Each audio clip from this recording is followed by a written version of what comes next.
Graça e paz, queridos irmãos.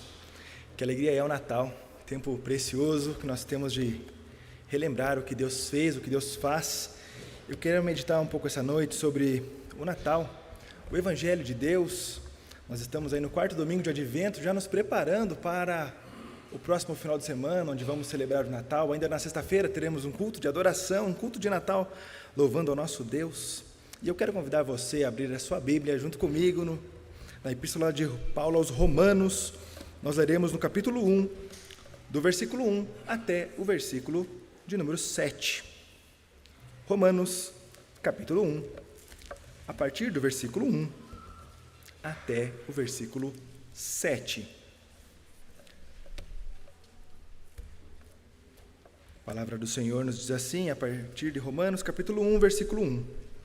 Paulo, servo de Jesus Cristo, chamado para ser apóstolo, separado para o Evangelho de Deus, o qual foi por Deus outrora prometido por intermédio dos seus profetas nas Sagradas Escrituras, com respeito a seu filho, o qual, segundo a carne, veio da descendência de Davi, e foi designado Filho de Deus com poder, segundo o Espírito de santidade, pela ressurreição dos mortos, e saber Jesus Cristo, nosso Senhor, por intermédio de quem viemos a receber graça e apostolado por amor do seu nome, para a obediência por fé entre todos os gentios, de cujo número sois também vós, chamado para serdes de Jesus Cristo. A todos os amados de Deus, que estáis em Roma, chamados para serdes santos, graça a vós outros e paz da parte de Deus, nosso Pai, e do Senhor Jesus Cristo. O livro de Romanos, ele é muito mais que uma carta.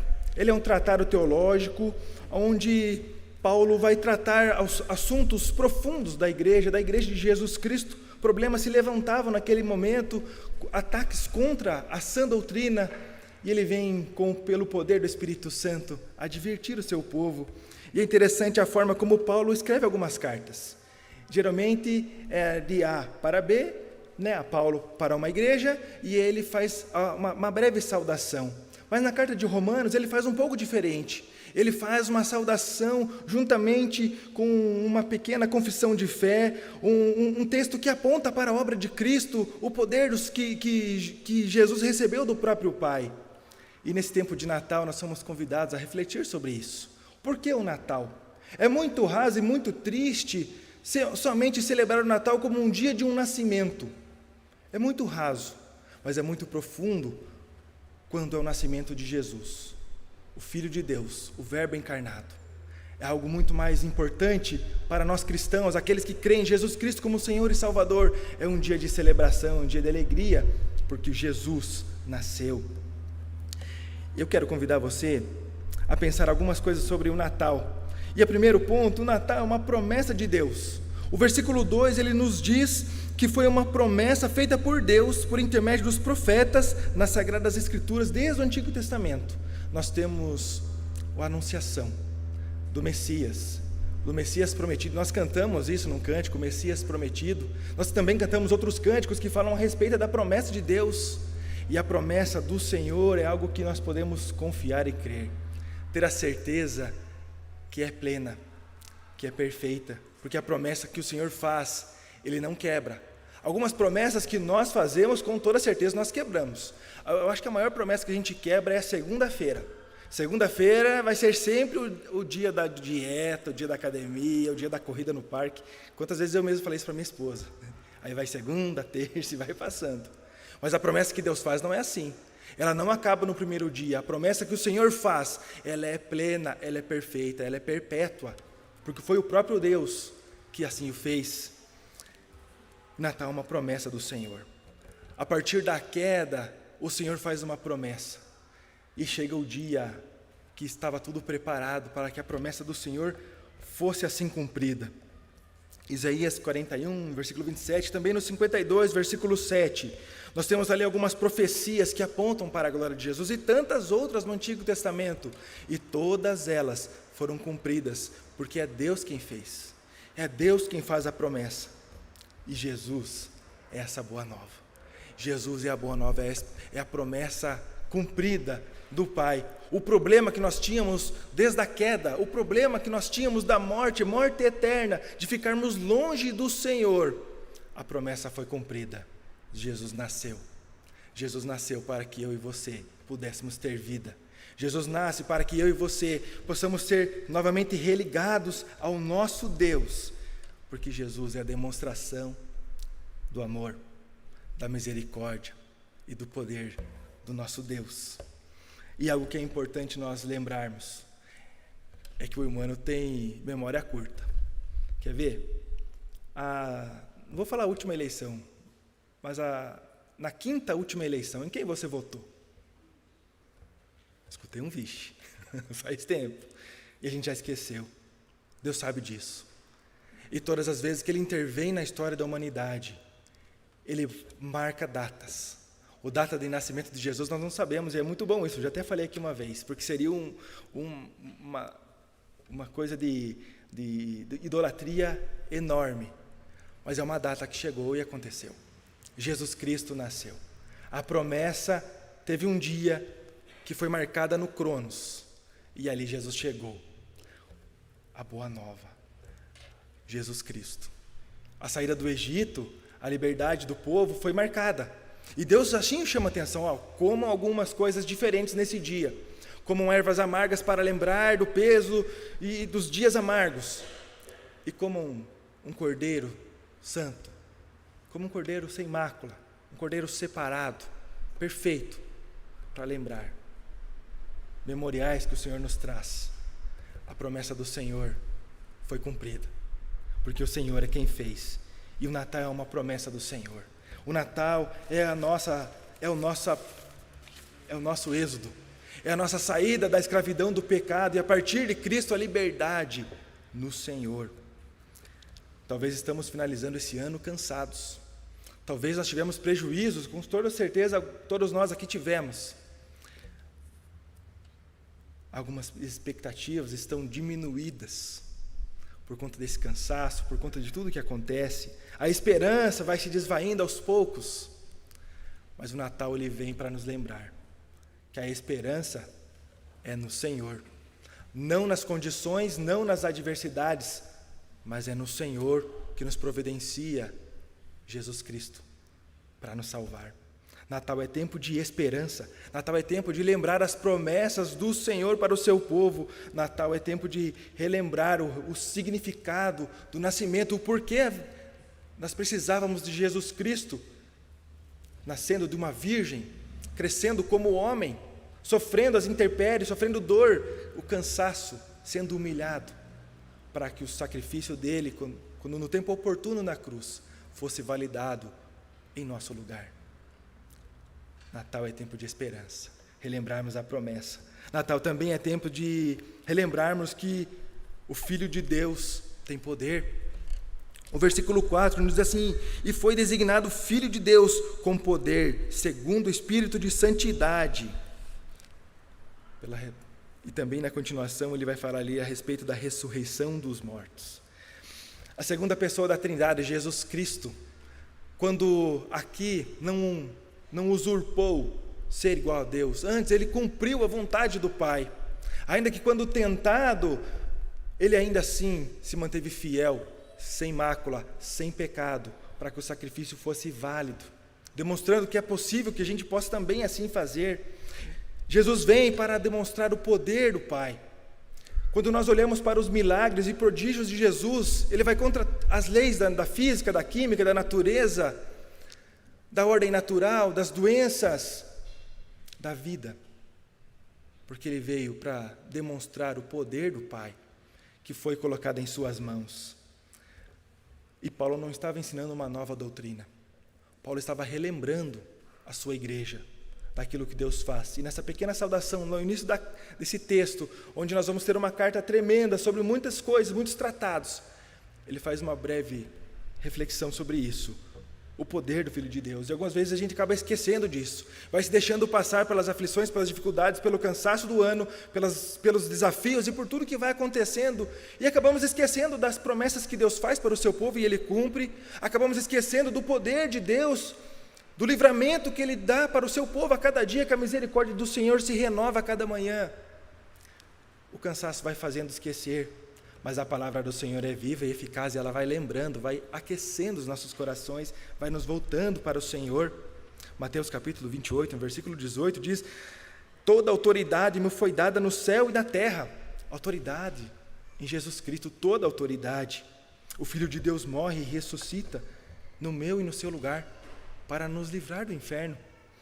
João Calvino, num texto sobre o assunto, ele diz assim: o espantoso poder de Deus se exibe quando somos trazidos da morte para a vida, quando nós, filhos do inferno, somos transformados em filhos de Deus e herdeiros da vida eterna. Nós, antes condenados, agora somos herdeiros da vida eterna. O Natal chegou, a promessa de Deus foi cumprida, todo o poder lhe foi dado para que todos nós pudéssemos ter a vida. Essa semana eu estava saindo aqui da igreja de tardezinha e ouvindo o rádio, no caminho para casa, escutei um relato de um homem que ele acordou preocupado e desesperado com a notícia que ele iria morrer. E ele falando que ele não tinha nenhum diagnóstico médico, ele não recebeu nenhuma notícia, não foi ameaçado por ninguém, mas naquele dia ele acordou entendendo que ele ia morrer, e entendendo que ele era finito, ficou preocupado e tentou alertar as outras pessoas sobre essa finitude. Eu ouvi aquele relato primeiro, achei um pouco engraçado, mas depois eu achei triste, porque é o desespero de alguém que não conhece Jesus, é o desespero de alguém que não conhece o verdadeiro sentido do Natal, é alguém que fica triste com uma notícia de finitude, porque a humanidade pensa que é eterna, e vivem como se não houvesse amanhã, e tentam aproveitar cada segundo, sustentando as vontades da própria carne. E quando nós olhamos para o sacrifício de Jesus, para a humilhação dele, somente entrar no Cronos e depender das intempéries como todo homem, nós olhamos para o poder de Deus, olhamos para a humilhação de Cristo e somos convidados a olhar para dentro dos nossos corações, entendermos o verdadeiro sentido da vida também, a verdadeira necessidade de olharmos para o alto, deixar as coisas terrenas um pouco de lado, porque tudo vai passar. Mas o Natal aconteceu para que nós pudéssemos ter a vida eterna. E então um texto como de João, capítulo 11, versículo 25, disse-lhe Jesus: eu sou a ressurreição e a vida, quem crê em mim, ainda que morra, viverá. Vai fazer todo sentido e vai trazer esperança ao coração, porque são palavras de Jesus, o Filho de Deus. Uma terceira reflexão que eu convido a gente a pensar um pouquinho nesse texto está no versículo 5, que diz assim: por intermédio de quem viemos receber graça e apostolado. O Natal é a expressão da graça e também do chamado de Deus para o seu povo. John Murray diz que a carta de Romanos é uma exposição e uma defesa do evangelho da graça. João Calvino, sobre esse texto, também diz que a graça de Deus na vocação dos gentios deve ser celebrada entre os crentes, por onde quer que a igreja seja disseminada.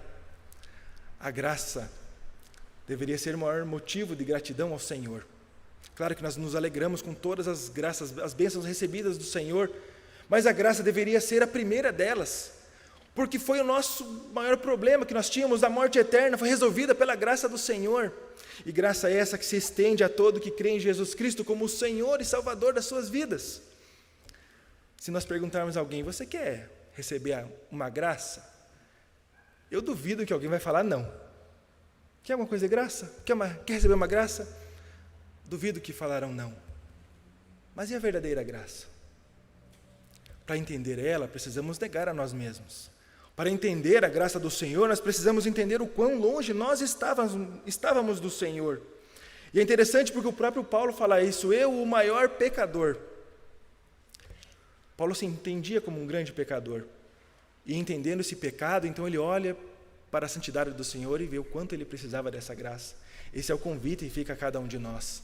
Olharmos para a graça do Senhor, olharmos para dentro dos nossos corações e reconhecer o quanto nós estamos longe do Senhor, mas que pela graça e por meio do sacrifício de Cristo, nós nos achegamos e temos a possibilidade de chegar até Cristo. Mas nós precisamos olhar para nós. Quantas vezes nós pecamos por atacado e pedimos perdão bem simples. Senhor, só me perdoa.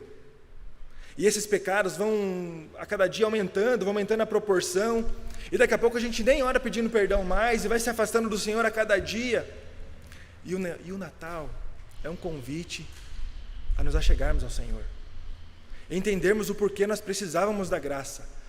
A pior notícia que nós tínhamos da morte eterna, que foi resolvida a partir de Cristo Jesus, que nasce para nos religar com o Pai, nasce para morrer no meu e no seu lugar, nasce para ressuscitar, para que o nosso pecado morra com Ele, e quando Ele ressuscite, nós ressuscitemos como nova criatura. Natal é um convite para olharmos para a graça do Senhor e relembrarmos o porquê Jesus precisou nascer, porquê nós precisamos de Jesus. Ele também fala ali sobre o apostolado. O apostolado hoje tem sido sendo utilizado de maneira um pouco fora do que a palavra ensina. O apóstolo, da palavra apostolem, significa aquele que é enviado, mensageiro ou embaixador. Hoje alguns se dizem apóstolo para demonstrar poder, para se empoderar perante o povo de Deus. Mas na verdade é aquele que é enviado, aquele que é mensageiro, e nós assim também somos convidados para ser. Mateus capítulo 28 nos ensina isso.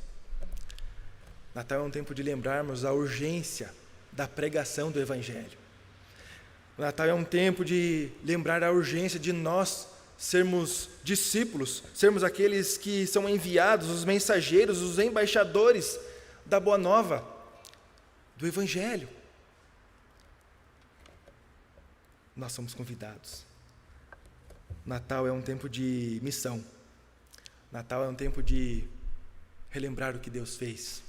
Natal é um tempo de termos o coração confortado na obra do Senhor, na esperança que o Senhor faz, na promessa que o Senhor fez, e aqui ainda assim aguardamos o retorno do nosso Senhor e Salvador Jesus Cristo. E eu convido você, antes de nós encerrarmos, voltarmos no versículo 1, que diz assim: Paulo, servo de Jesus Cristo, chamado para ser apóstolo, separado para o Evangelho.